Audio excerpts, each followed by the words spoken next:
Hello, my name is Martin A. Smith. I am the president at WealthCare Financial Group. WealthCare is a wealth management, retirement planning, and investment advisory firm. We're located here in Peachtree City, Georgia, as well as Maryland and Washington, D.C. I'm happy that you decided to join and tune into today's webinar, and we are discussing retirement income planning for a financially successful future. And this is in keeping with our pathways to retirement. Again, this is simply our way of offering you multiple pathways to begin or to continue on your retirement journey. So with no further delay, let's get started. So some basic questions that we're going to ask and that we want you to ask, to you to answer for yourself is, what does retirement mean to you? And I want you to think about it and be realistic. Now, it's okay to have some dreams, and of course, we want you to live your dreams, but we also want you to have attainable dreams, and that's going to be based on the overall health of your personal finances, meaning your income, expenses, debt, retirement savings, your physical health. All these things will matter in relation to how you live out your retirement years and what retirement means to you. When do you plan to retire? I know a lot of you are probably thinking as soon as possible. Again, when you retire and you reduce your income as a result, you've got to finance your quality of life in your retirement years for many, many years to come. So we want you to be realistic in thinking about when you plan to retire. And that's going to be driven in large part by your savings as well as the expenses that you will incur in retirement. How long will your retirement last? Who knows? I guess as long as you live, right? And for some, it depends on, again, their savings. Do they outlive their money? Does something happen in the market or the economy that has a negative impact on your savings? So that will, of course, determine the longevity of your retirement. So some early retirement considerations is, one, you're going to have fewer accumulation years, meaning if you retire at 60 and you started really saving in your 401k at age 40, you had 20 years there to accumulate money for retirement. If you live to be 90, then you're living 30 years and you've only saved for the past 20. So unless you have enough money the day you plan on retiring, you're going to have fewer years to accumulate additional savings for retirement. And then you're going to have a long, Lord willing, a long distribution or longer distribution period. Again, if you retire at 62 or 65 and live to be 90, 95 or older, then those years will have to be funded, and that's going to come out of your retirement savings. And then what impact will this have on Social Security? Your Social Security, the concerns we have today, I'm 51 years old, so I'm concerned about whether Social Security is going to be here beyond the year 2034.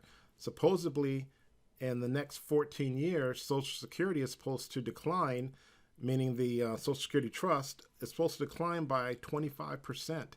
So we're going to have 25% less contributions into the Social Security Trust Fund for people like myself. What about for you? What have you contributed over the last 20 years or so, so that you can hopefully receive a suitable and sizable Social Security income? And also, if you retire sooner, then you're going to receive less Social Security income. If you delay your retirement, then you're going to receive more. Healthcare, Medicare, big expenses, big consideration. What impact is your health care going to have on your retirement? Huge consideration, because according to research, 75% of Americans aged 65 and older are going to need some form of long-term care assistance. And so we're talking about potentially almost $300,000 per couple age 65 and older. What impact will this have on your pension benefits? if you retire early. If you receive your pension benefits sooner rather than later, then you're probably going to receive less. Just like with Social Security. If you take Social Security at age 62, you're going to receive approximately 30% less income over the remainder years of your life versus if you take Social Security at age 70. So if you delay, then you're going to have more income. So here are some delayed retirement considerations. If you delay, you have more years to accumulate. Maybe you work until 65 versus 62. Some of you may consider working until 70. Don't know. But these are considerations. Perhaps you work part-time or maybe go into consulting to add more accumulation potential for your retirement nest egg. You're going to have a shorter distribution period. And a shorter distribution period means, guess what? You pay less taxes. So that is a consideration for delaying retirement. It will have an impact on your Social Security because you will receive potentially, 8% roll up per year for every year that you delay taking Social Security. So if you delay a good 8 years, that is a substantial amount of additional funds that you're going to have for when you ultimately begin receiving Social Security benefits. And then what impact will this have on healthcare? Well, guess what? If you delay, then you're probably not paying for healthcare costs because your employer is paying for it still. So think about that, because if you can retire at age 55 or 60 or 62, the minute you leave that job, you've got to think about healthcare.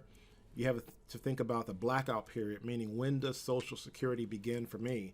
And then you've got to think about my income needs. You have to think about distributions from your 401k, which means taxes. You have to think about whether you're going to live in a state that has lower or higher taxes, or whether you can even afford to. So those are some concerns when you think about when you want to retire and the benefit of delaying potentially. Lastly, how long will retirement last? People are living longer because, like you see here in this wonderful picture, folks are working out, which is great. Medical science has done a phenomenal job of extending our life. The flip side of that is you've got to pay for that life longer. So as inflation goes up, that's more money you need today to cover the rising costs of inflation, especially with respect to healthcare and long-term care. Average 65-year-old American can expect to live another 19 and a half years, statistically speaking, according to NCHS. Average life expectancy is likely to continue to increase. I have a friend who's a physician who talks about the medical community doing a lot of research on gene therapy in order to curtail or eliminate certain diseases like cancer. So that's incredible. Medical technology is having a phenomenal impact on life expectancy and increasing our longevity. But again, it comes at a cost. Retirement may last because of medical technology and the impact it's having on our health. Retirement may last an additional potentially 6 years or 25 years from age 65 forward. So it is having a tremendous impact. And again, the longer you live, life gets more expensive. You have to cover that gap. Some retirement income planning goals. Early retirement income plan, it has to balance three main goals. And what is that? Maximize your ability to enjoy retirement. Okay, so every retirement income plan has to balance three main goals. And one is to maximize your ability to enjoy retirement. Manage the risk of outliving your income, as well as manage the risk of unexpected life events. So let's talk about the second one, because really the quality of life that you want to have in retirement is really driven by how much you've saved. So how much you saved has to be managed. And if you are able to fund your life through retirement with your savings, the question is, does it have to be invested? And if so, what rate of return must you receive on those funds in order to continue to extend the life of your money so that you don't outlive it. And the more return you need on your investments, the more risk on the downside you expose yourself to. So portfolio management and risk management becomes very important in your retirement years, because the ultimate goal that I have for our clients is to retire debt-free and to retire without having to rely on the stock market to boost your income in the present and in the future. That way the market can do whatever the market wants to do. It doesn't bother you one bit. You're focused on, number one, maximizing your ability to enjoy retirement. You can enjoy retirement more when you're not concerned about what the stock market does, because your funds are protected. Manage the risk of unexpected life events. Well, life events happen, and it'd be great if we were able to manage every single risk there is, but we can just do the best we can do and hopefully have enough funds and have the right and proper insurances in place so that if something happens, we're able to weather that particular situation. Retirement income planning, the process is estimate how much income you'll need. Now, in our practice here at Wealth Care Financial Group, we provide all of our clients, as well as prospective clients, that's you, with a complimentary written financial plan. We offer an online service, very interactive. It's called Right Capital. And what it allows us to do is send you a link.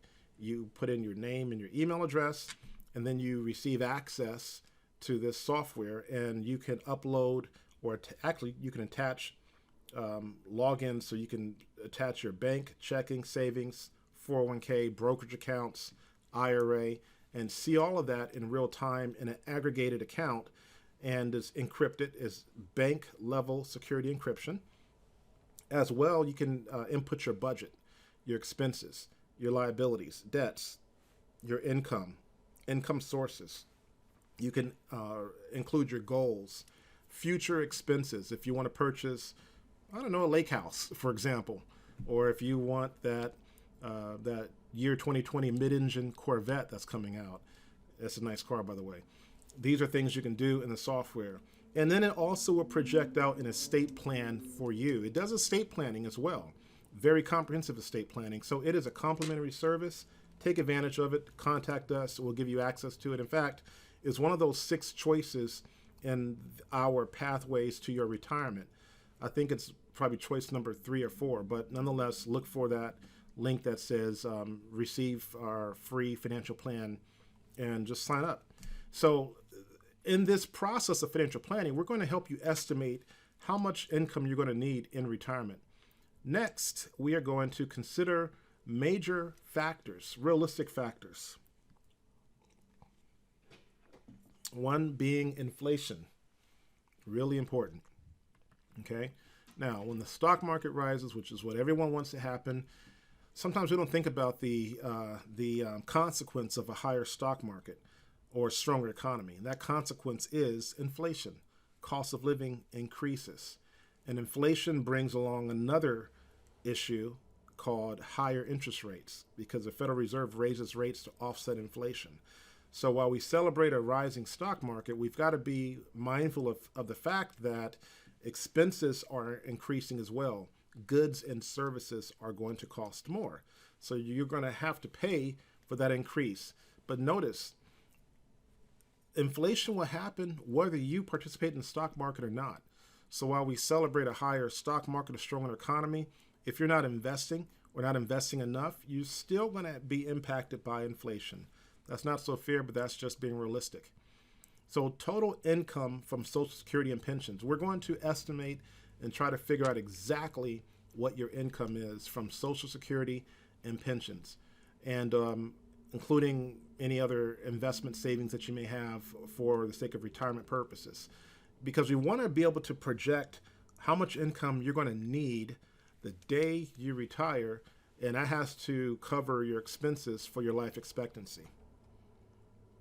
And then we're going to identify the gap. If your expenses on your retirement day is here and your income is here, we've got to figure out what we're going to do. Either you're going to work longer, or you're going to cut some expenses, or maybe even sell some assets. Some of you may say, hey, you know what? I'm going to move from this expensive state to a less expensive state. I remember I was doing seminars for the California National Guard in 2015. I went from Northern California, Sacramento, all the way to Santa Barbara in Los Angeles area in Southern California, and I hit every single National Guard military base along the coast of California. And I gave a retirement seminar and an investment seminar back to back for 2 days. And when I was in Mountain View in Moffett Field. I grew up near that area, and I remember kind of going off script as I'm doing right now. And I was talking to these servicemen and women about the reality of retiring in Northern California. Now, when I lived in Northern California, in our house, it was, when I left to go to college in 1988, the value of that home was about $85,000. 3 bedrooms, about 1,600, maybe 1,700 square feet, 2 bathrooms, less than a quarter-acre lot.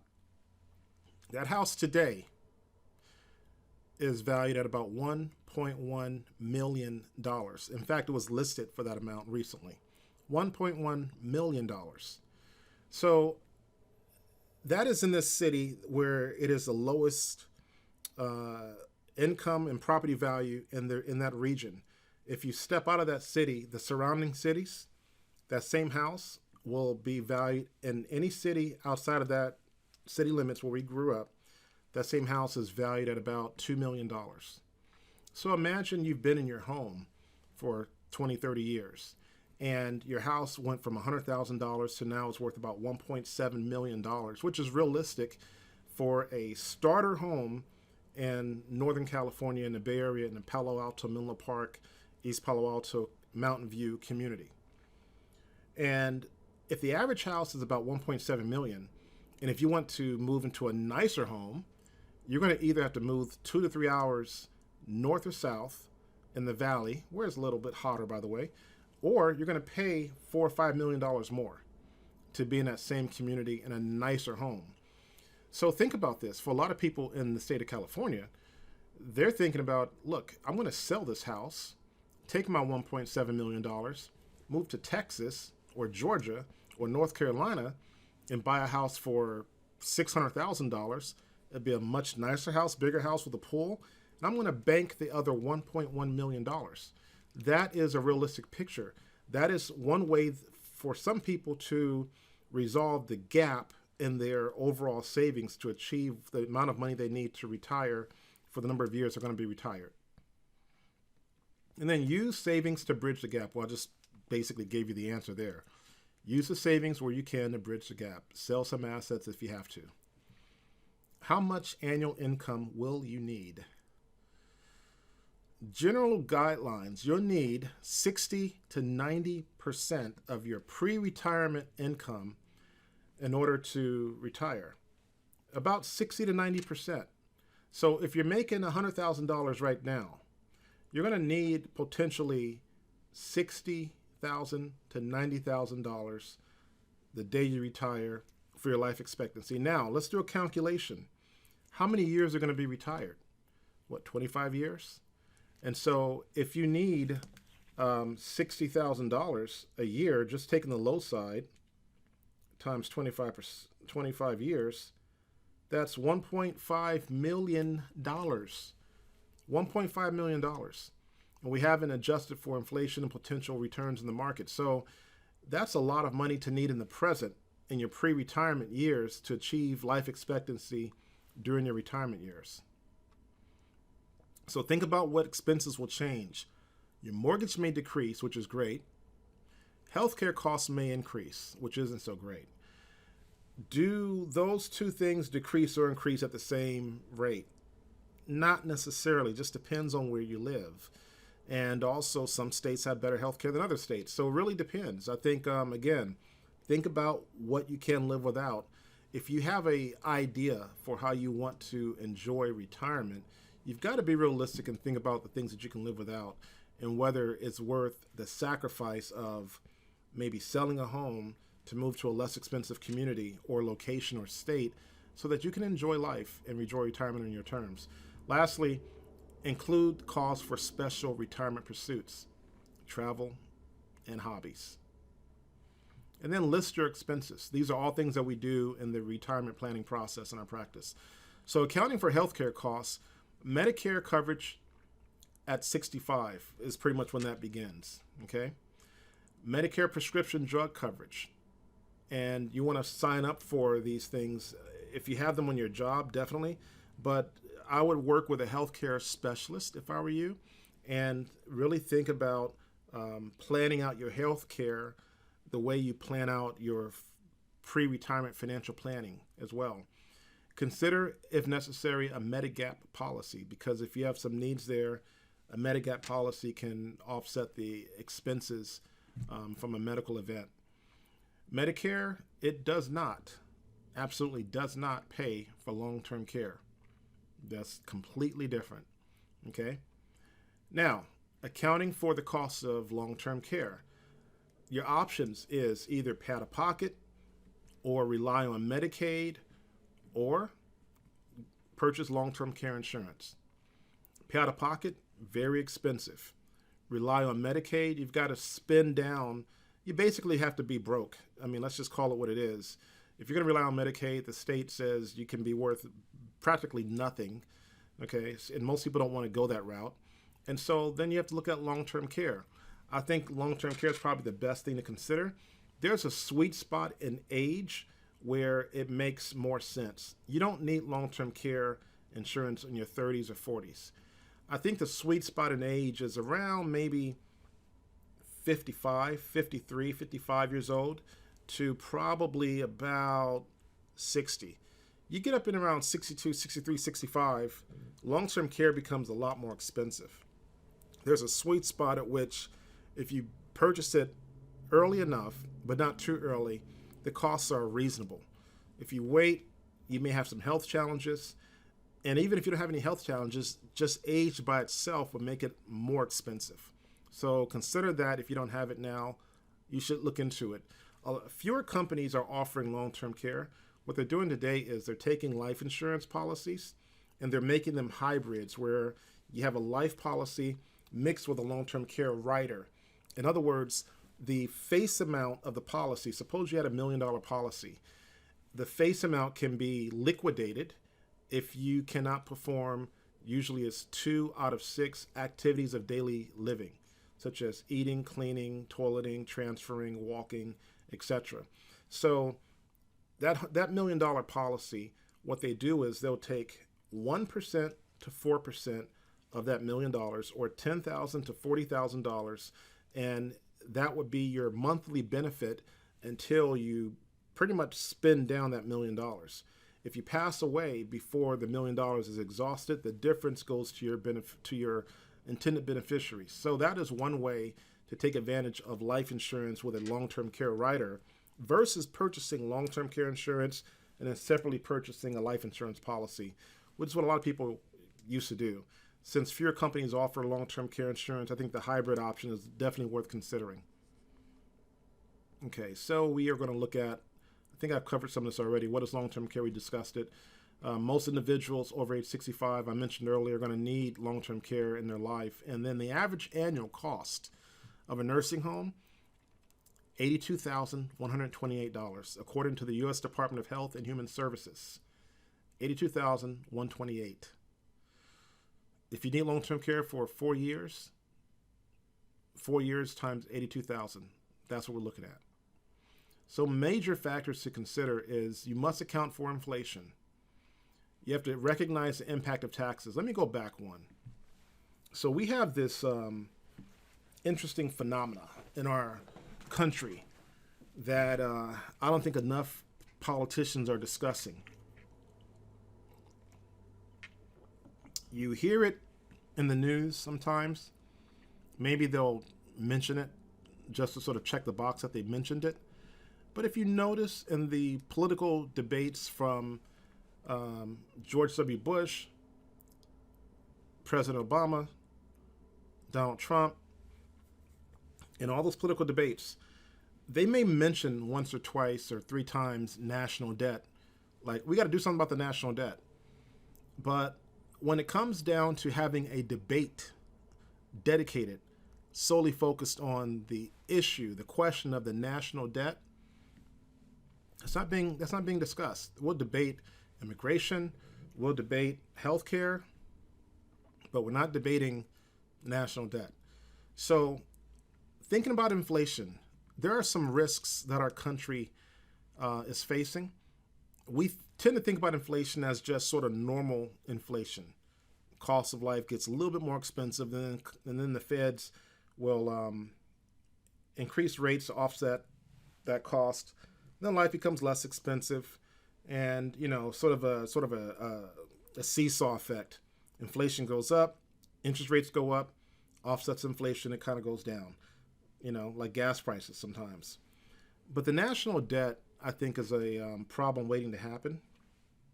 And if that ever manifests itself in the sense of maybe our country cannot make good on its promise to pay back our debtors, other countries, or if other countries demand that we pay down or pay off the debt and do some things called as austerity, I think what we could face potentially is runaway inflation.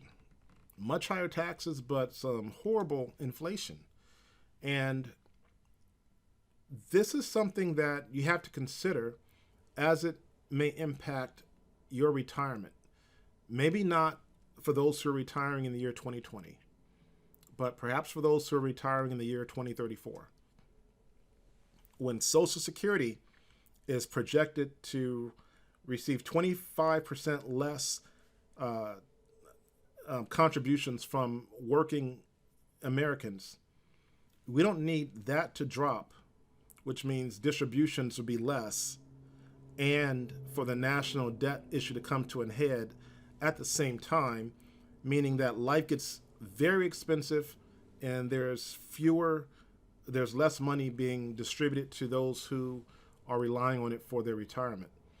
You have to prepare for that, not a rainy day, that storm, okay?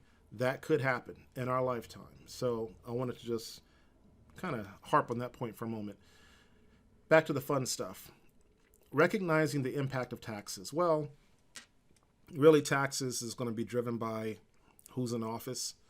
And you can have somewhat of an impact on taxes if you own a business. There's some deductions you can do, Schedule A, or move to a state with lower state taxes. Some impact you can have. You can use some investment vehicles and products and services to also help you mitigate taxes as well as insurance. Understand the potential risks.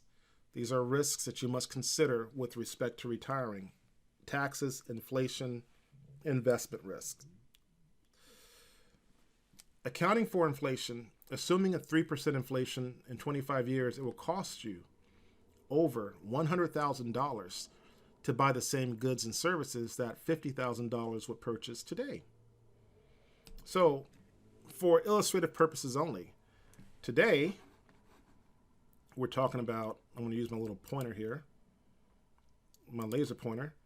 Here we are, $50,000 today. If inflation creeps up by 3% per year in 25 years, what you can buy today for $50,000 will cost $104,000. Think about this. 30 years ago, roughly, when I left home to go to college, the house that once cost $80,000 now costs $1.1 million. That is a lot greater increase, if you will, from an inflationary perspective, over a 25 to 30 year period than just 50,000 doubling to 104,000. And again, this does not take into account that national debt problem that I mentioned a minute ago. Okay, so inflation can be a lot more than 3%. You've got to prepare that inflation is going to be a lot more than 3%. I think I have to go back to using a pointer in order to move my slide. So let's do that. All right. There we go. Okay, so understanding risk. We're talking about the investment aspect of retirement now. So there is market risk. We know that. The stock market is fickle, is driven by greed and fear. and is driven also by long term by the economy. The economy, as I mentioned in a different presentation, it telegraphs itself on a quarterly basis because there are earnings announcements. There's announcements that are made about manufacturing. Excuse me. Wow. Okay.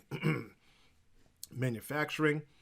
There's announcements about employment and inflationary numbers and so forth. So the economy telegraphs itself. There is market risk that you have to be concerned with as a result of that. And if you are not a student of the economy and solely focused on the stock market, then you'll be more susceptible to be influenced by the ebb and flow or greed and fear versus understanding how and why things happen in the economy that impacts the market. So with market risk, if you understand why things are happening and how, then you will probably be more patient and less fearful and make better decisions about your investments. There's reinvestment risk, the risk that buying a security may not be worth what it was when you first purchased it. So that's a concern. There's interest rate risk. Rates go up and down. Bonds. If you own bonds, when rates go up, bond values drop. When rates go down, bond values go up. There are some ways to mitigate that. There are what's called inflation. There are TIPS, Treasury Inflation Protected Securities, TIPS. Treasury Inflation Protected Securities means that when inflation goes up, the bond value goes up. When inflation goes down, the bond value goes down. I've used TIPS in the past in inflationary economies to offset the risk of interest rate risk and inflation risk to my clients' portfolios. Sources of retirement, the three-legged stool. The three things people focus on as a source of retirement is Social Security. That's one. Now, again, the cost of living adjustment when Social Security first came out was about 8% per year. Today, the cost of living adjustment for Social Security is about 2.8%. So Social Security is not really keeping up with inflation because the previous slide that you just saw, it illustrated inflation at about 3%. I think that's probably an underestimation depending on what we're looking at, what type of good or service we're referring to, whether it's a house, a car, whatever. But a 2.8% cost of living adjustment in inflation probably is not good enough. Then you have your employer pension. Some of you. A lot of employers no longer offer a pension, but these have traditionally been the sort of foundational retirement sources of income that people used to rely on, our parents and grandparents, a pension of some sort. And then lastly, individual savings and investments. So of these three, you've got to ask yourself, which one are you most likely to rely on today? Which ones do you have? If you have a pension, phenomenal. If you have Social Security, well, you probably do, but hopefully you've contributed enough to Social Security over the years so that your payment, your check would be, reasonable and sufficient. And then, of course, are you doing enough with your personal savings? Are you saving and investing wisely? So let's discuss them briefly. Social Security basics. You want to run a Social Security benefit calculation on the Social Security website by signing up for My Social Security account. And when you run that calculation, it will give you a realistic idea of what you could expect the day you retire and if you delay receiving Social Security benefits. Again, benefits begin earliest at age 62. Benefits before normal retirement age, you can receive it under certain circumstances. And if you decide to delay your benefits, then you're going to receive more over a number of years. Some people will retire and then go work part-time. I had a client retired and then he worked part-time for Lowe's. Now the amazing thing is the time he spent working for Lowe's, maybe about, 7 to 10 years at Lowe's, The Lowe's stock contributed an additional $700,000 to my client's retirement nest egg, just from the Lowe's stock that he received in working for Lowe's in his retirement years. Not bad. Okay, so what is your start date? How much annual income will you receive? Again, you're going to go to the Social Security website, but it's a calculation based on the number of years you've worked, the amount you've earned, the 35 highest earning years. That's going to help you. That's going to give you the amount that you're going to receive, basically, in retirement. So if you work in retirement, again, you can contribute more to retirement. Bottom line is Social Security will only meet a portion of your retirement needs. It's going to meet a portion, not all of it. If you have an employee pension, which is great, then you want to understand your payout options. There's a single life annuity. Basically, a pension is just your employer has contributed on your behalf for the number of years you worked, and they take at some point a percentage of your income over those years. Then they pay you a income benefit like Social Security for the remainder of your life, and if you pass away, your spouse receives a portion of what you were receiving. So understand that a pension, in most cases, can also be rolled over into an IRA. So you can control your income in that regard.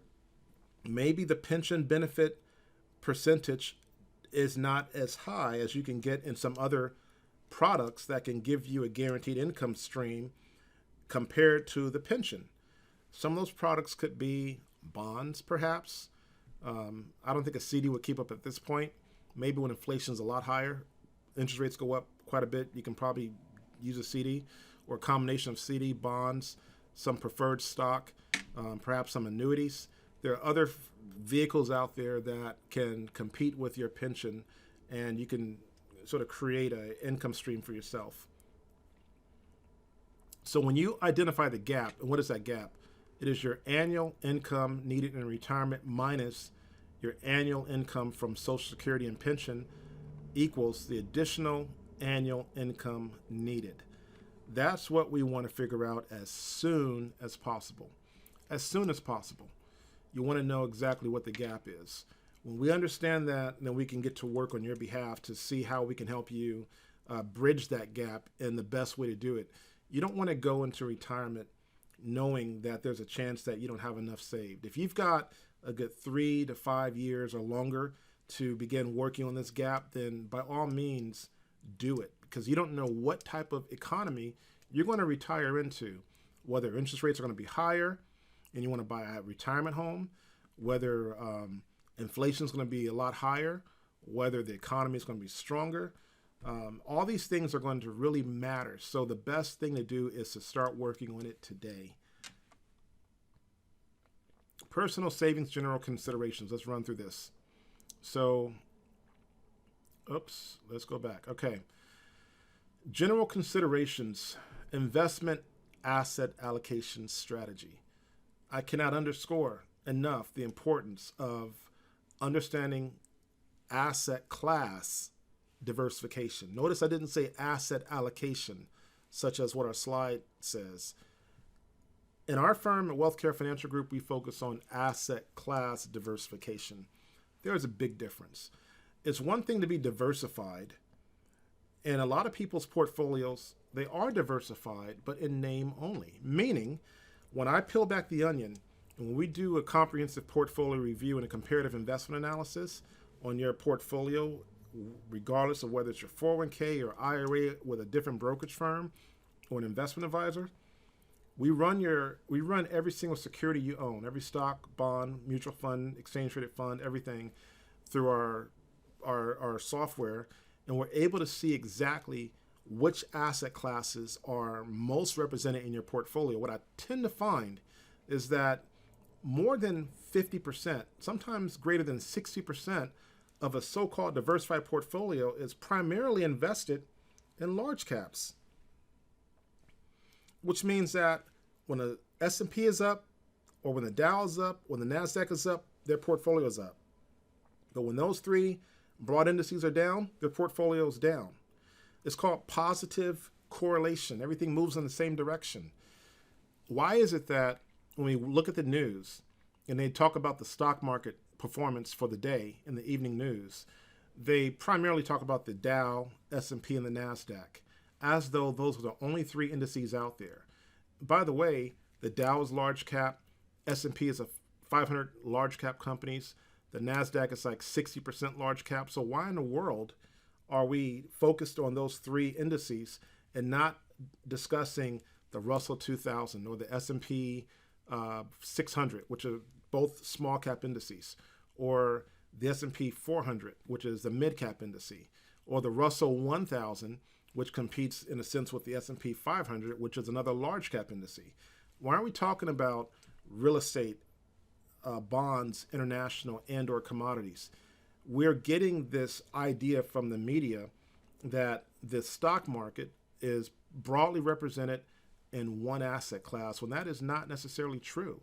There are thousands of companies out there, and you could be diversified in so many different asset classes, so that if the Dow is down, your portfolio doesn't fall at the same rate or percentage as the S&P, NASDAQ, or the Dow.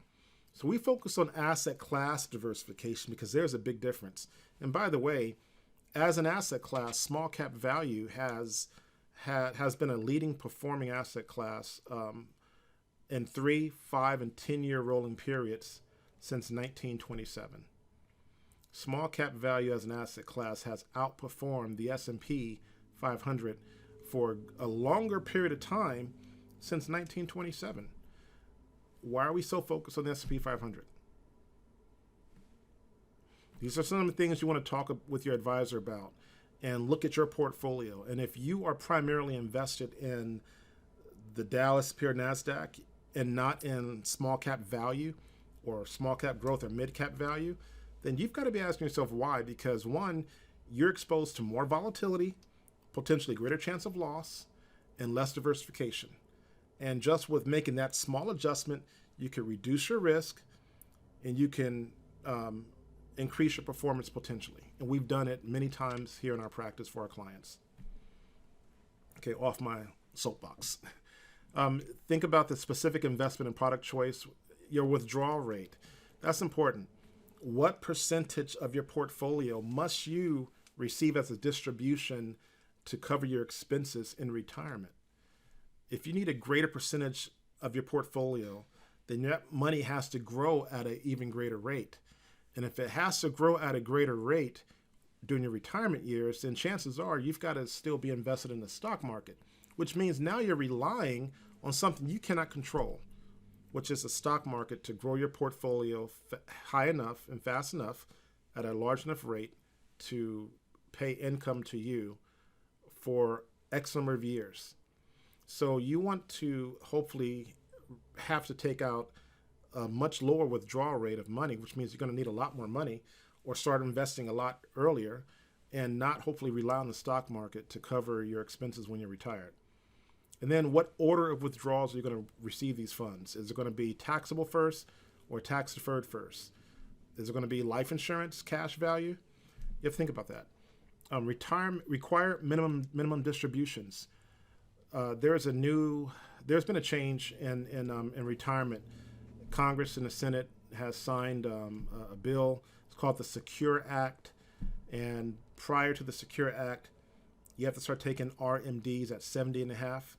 Now it's 72. So that's kind of good. They sort of delayed the impact of having to pay taxes again in your retirement of when it begins. So let's talk about personal savings asset allocation. So you're going to basically transition from the accumulation years of saving to the distribution years of basically converting your paycheck into an income stream for yourself. And then we've got to talk about immediate income versus long-term returns. You're going to need returns potentially to continue to give you income in the present. And again, that's a scenario when you're going to have to rely on the stock market to continue to grow, to receive income for a longer period of time. That's not the best position to be in.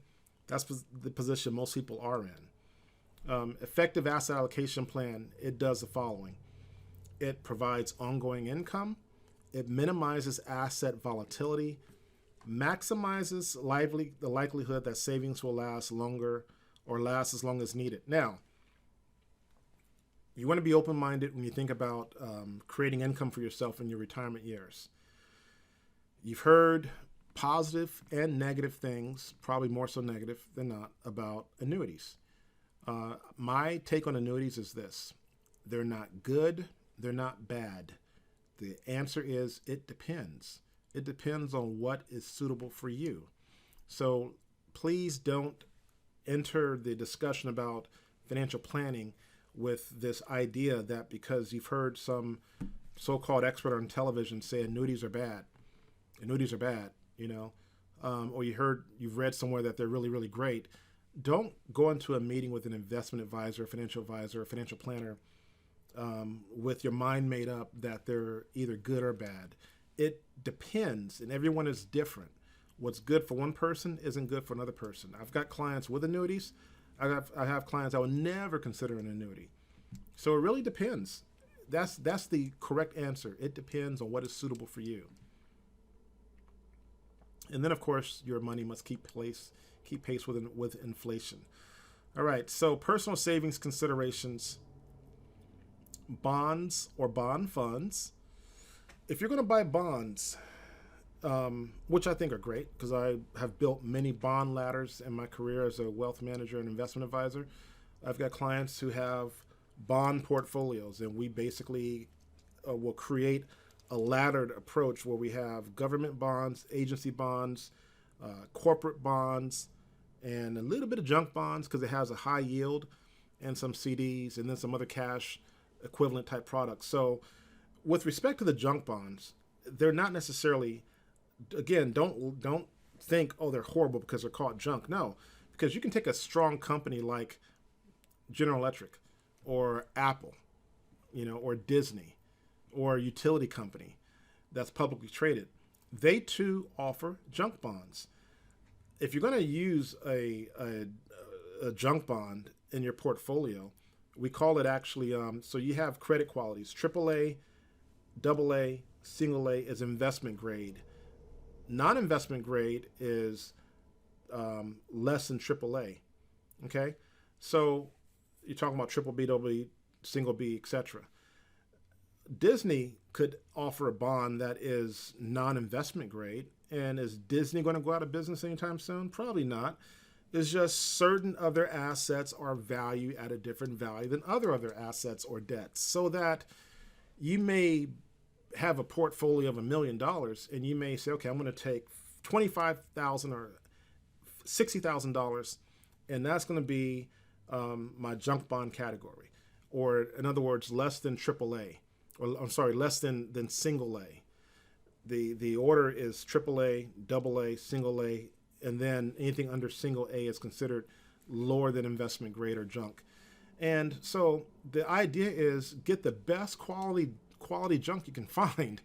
Don't make it the entirety of your portfolio, but certainly for a small percentage, if it makes sense for you, if the yield is high enough, if perhaps it's not callable for a number of years, and if you can generate a sufficient amount of income from it by including it in your portfolio, you may just take the income yield of your portfolio from 4.5% or 5% to maybe 6.8 or 7%, just by tilting a little bit in that one category.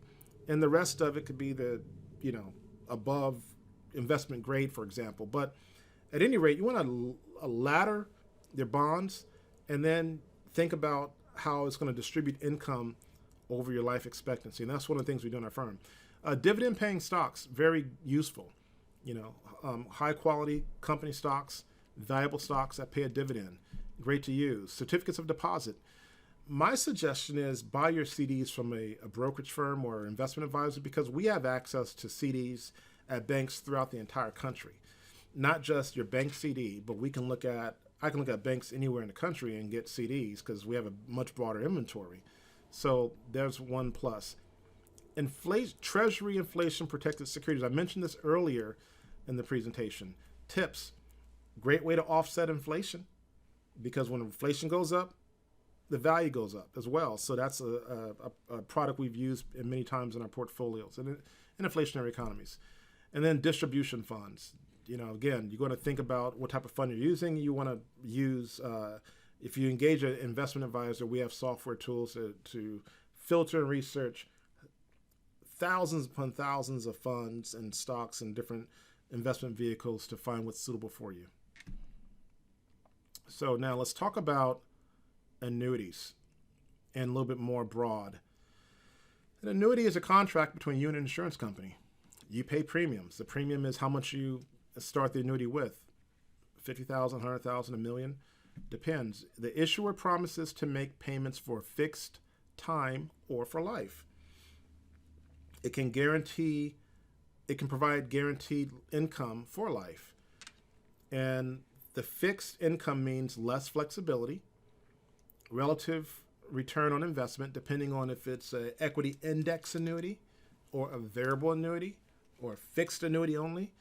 I don't really have a preference overall. I kind of do. I think equity index is probably a little bit better than fixed and variable nowadays, because they become more popular because the fees are much lower than the other options. And 10 plus years ago, they were not as popular, much more popular today, because heck, you can have an equity index annuity and still have stock market like exposure through the index without the risk of losing market principal, market value in your portfolio, in your annuity. So if the market underperforms, you either get 1 or 2% on the worst case scenario in some of these equity index annuities. And the variable annuity, market underperforms, your market value can drop even though your income is guaranteed. So why not have a scenario where your market value won't drop and your income is still guaranteed, and you can receive the rate of return based on the index and or potentially a higher return. So for example, there's this feature called a participation rate, par rate. The index could be performing at 10%, and you can have a par rate of 125%, which means that you're going to receive 125% of the index performance for that year. I've seen par rates as high as 180%, and they've come down over the last year, unfortunately, but nonetheless, those are some features that equity index annuities provide, and of course, the fees on them run from 0 to about 1% compared to variable annuities. So I think in the full spectrum of things over the last 10 years, equity index annuities have done a phenomenal job, and they've been a great entrance into the annuity marketplace. One thing about annuities is really important to just, again, I want to reiterate, it depends on what's important, what's suitable for you. This is not a recommendation or a solicitation for an annuity. It's simply saying, be open-minded. It may not be for you, it may be for you, but that's only determined when sitting down with an advisor, running the numbers, and seeing what's in your best interest. So personal savings withdrawal rate. Consider your current versus future income needs. What is a sustainable withdrawal rate? Typical withdrawal rate is about 4 to 5%, typical, okay? But what is the rate of inflation? That will determine also or have an impact on your withdrawal rate. If you need $60,000 per year, and if you have $1 million, you're probably looking at running out of money about 7-8 years, okay? Running low on money. So we want to be realistic. How much do you have? All your income sources plus your savings. And what is the value of the equity in your assets, like your real estate, your home? If your savings and your income is sufficient, then run a withdrawal rate calculation based on your expenses and determine what percentage you need per year to survive, to cover your life expectancy, your expenses. If you find that you're running out of money sooner than you would like, then look at those assets and the value of them and say, hey, let's be realistic. If everything stays the same, I still have a shortfall, maybe 15 years out. And if you need income to last 25 years, 10 more years, you've got to make up that shortfall. You've got to ask yourself, is this asset going to be worth in 10 years or 15 years what it's worth today? Let's assume it's your home. You have equity in your home. Keep the house or sell the house. That's a decision you've got to make. But if there's a shortfall in the future, and if there's no other way to address that shortfall without taking additional risk in the market with your money, then the present value of the equity in your home may have to be considered. Because what we don't know is if that home value would be the same 15 years from now as it is today. That's taking a guess. If it's going to be worth more in 15 years, then wonderful. Sell it in 15 years. But if you don't know that for certain, then a bird in the hand is better than two in the bush, right? Maybe you have to consider relocating to a less expensive area, community, or state, and now your money can last longer. These are difficult decisions you got to make. Particularly important in the early years of retirement is what we call the blackout years, the years prior to when Social Security benefits begin. Because before those benefits kicks in, you're going to have a higher withdrawal rate from your retirement assets unless you work longer and delay retirement.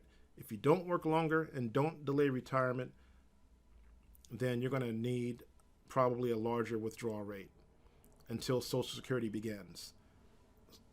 You have to have these conversations with yourself, your spouse, and your financial advisor. So we talked about order of withdrawals briefly. Where do you take the withdrawals from first? Tax-deferred investments or taxable investments? You have to think about concerns, about estate planning concerns and other issues. Your individual circumstances will govern. Think about required mandatory distributions. What's there going to be when you start taking those distributions? And of course, you don't want to miss a distribution because then the penalties are enormous, 50% of what you were supposed to withdraw for your distributions at age 72, actually, not age 70, it should be 72. So the order of withdrawals is important because it affects the taxes that you may or may not pay, or it affects the amount of taxes that you're going to pay, actually, depending on where you pull the funds from. If you have cash value in a life policy, like a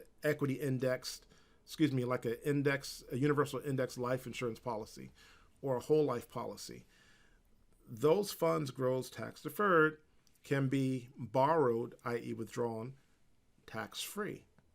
Something to consider.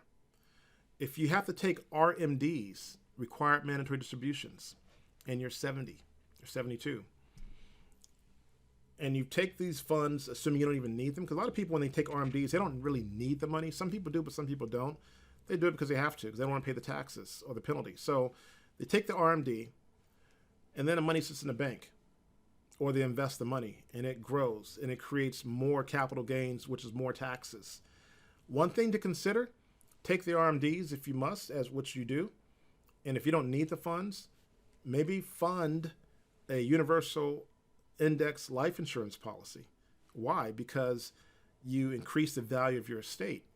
And over the years, if you live long, that cash value will grow with, since it's pegged to an index, and you have compounding going in, plus you have RMDs continuing to go in, you can also create additional funds that you may need for long-term care.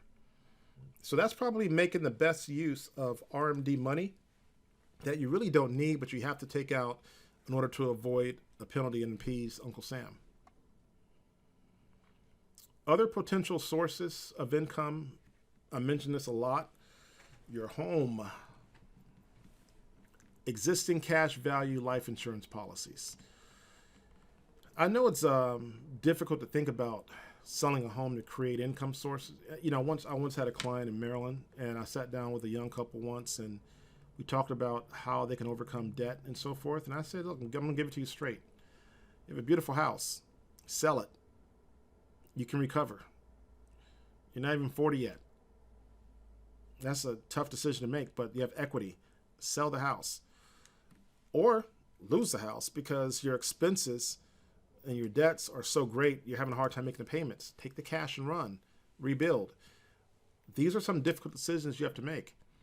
If you live in a state where, like California, and where it's just crazy expensive for housing, and you really can't retire to anything better if you stay in your community because your house appreciated so much.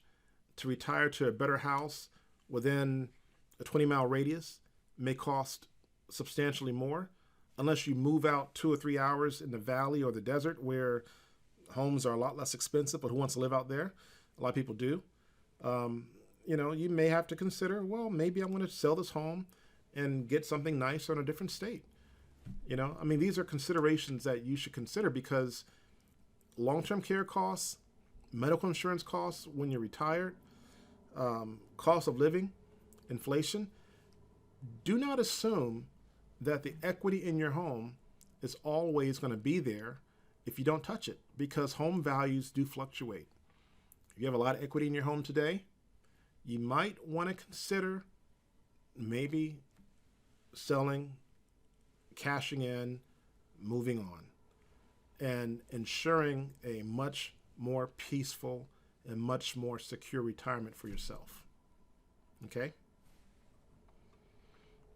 So to recap, when do you plan to retire? How long a period should you plan for? How long do you think you're going to be retired? How much money do you have? These are, how much annual income will you need when you retire? How much annual income can you expect from Social Security or employer pension if you have one?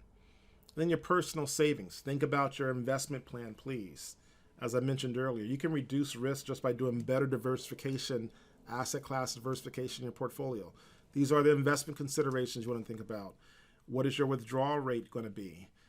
Is it going to be higher or lower? That's going to be determined by if you work longer or not, if you have enough money or not.